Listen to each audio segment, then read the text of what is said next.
Mwongeye kwirirwa anshuti bakunzi mudohema gukurikira ibiganiro ndetse n'amakuru tubagezaho biciye kuri uyu muyoboro wacu wa Kirehe TV Show. Tubahaye ikaze aho mudukurikiye muherereye hariho hose, ari abaherereye mu Rwanda ndetse n'abari hanze y'igihugu cy'u Rwanda, amwese mukomeze kugubwa neza. Abana b'ingagi 22 nibo bazitwa amazina mu muhango wo kwita ejo bundi ku itariki ya 4 y'ukwezi kwa Nzeri 2026. Urwego rw'u Rwanda rushinzwe iterambere RDB rwatangaje ko abana b'ingagi 22 bavutse aribo bazitwa amazina mu muhango uteganyijwe kuwa 4 Nzeri 2026. Ano umuhango uzaba ku nshuro ya 21 uzabera mu Kinigi mu nkengero za pariki y'igihugu y'Ibirunga. Aba bana biyongereye ku bana 438 biswe amazina kuva mu mwaka wa 2005 umuhango wo kwita izina watangira mu Rwanda.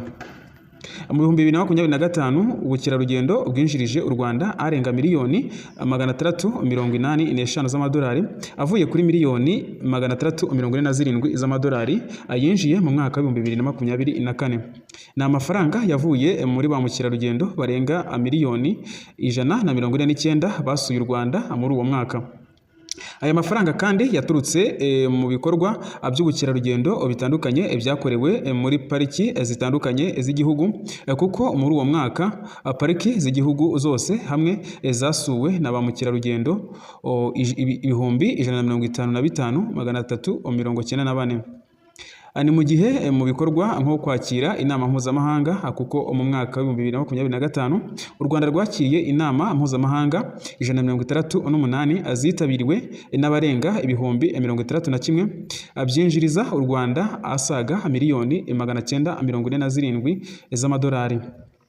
Guverineri w'intara y'Amajyaruguru umugabo wa Gahunde Maurice yagaragaje ko uwo munsi wo kwita abana b'ingagi amazina ugira akamaro kuva ku muhanda wo mu mujyi wa Musanze kugera kuri pariki y'igihugu y'Ibirunga, aho yabigarutseho agira ati: mfashe urugero tukareba nko mu mujyi wa Musanze wonyine ubu umaze kugira hoteli zifite inyenyeri zirenga 52.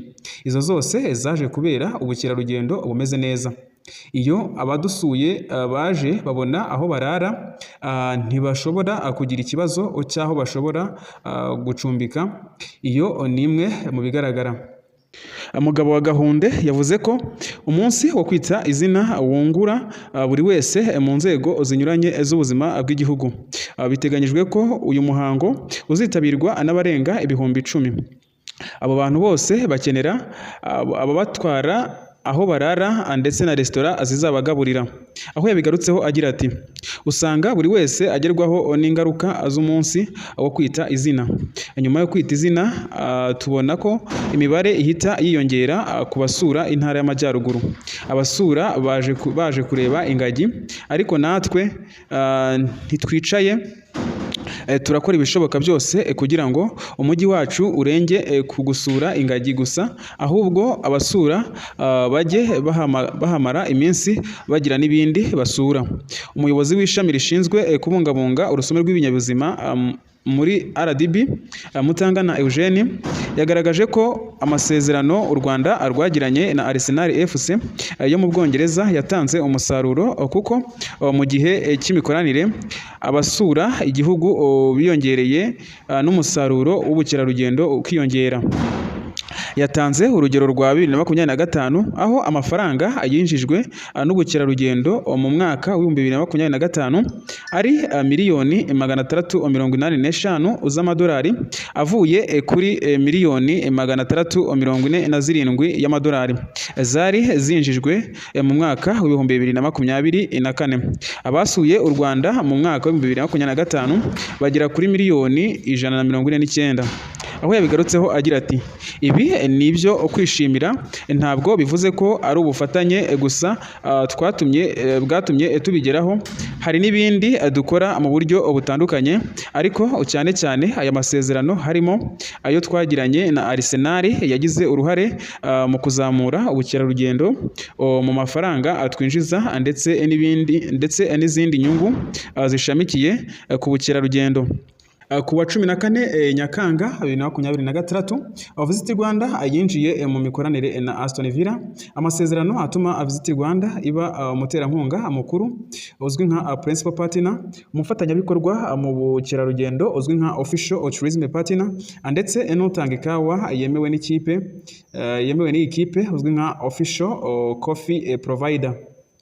Muri aya masezerano ikirango cya Visit Rwanda kizajya kigaragara imbere ku mipira y'ama ekipe yose ya Aston Villa, arimo iy'abagabo, iy'abagore ndetse n'ama ekipe y'abakiri bato n'abandi ndetse n'ahandi h'ingenzi.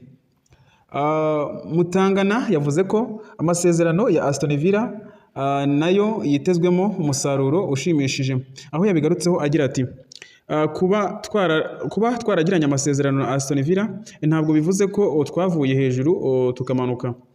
Mu Kinyarwanda baravuga ngo nta mukiriya muto ubaho, kandi tugomba kwagura umubano, ubufatanye, kwizera ko amasezerano tumaze kugirana na Aston Villa azatugeza kuri byinshi, kandi twiteguye no kugirana amasezerano n'izindi aho bishoboka.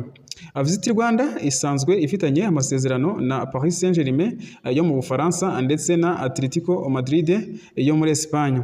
Inshuti bakunzi, mwari mukurikiye iyi nkuru, ni naha tuyisoreje, tubashimira ku kudahwema gukurikira inkuru zacu, ibiganiro ndetse n'inkuru nakagaruka. Mukomeze kugira ibihe byiza.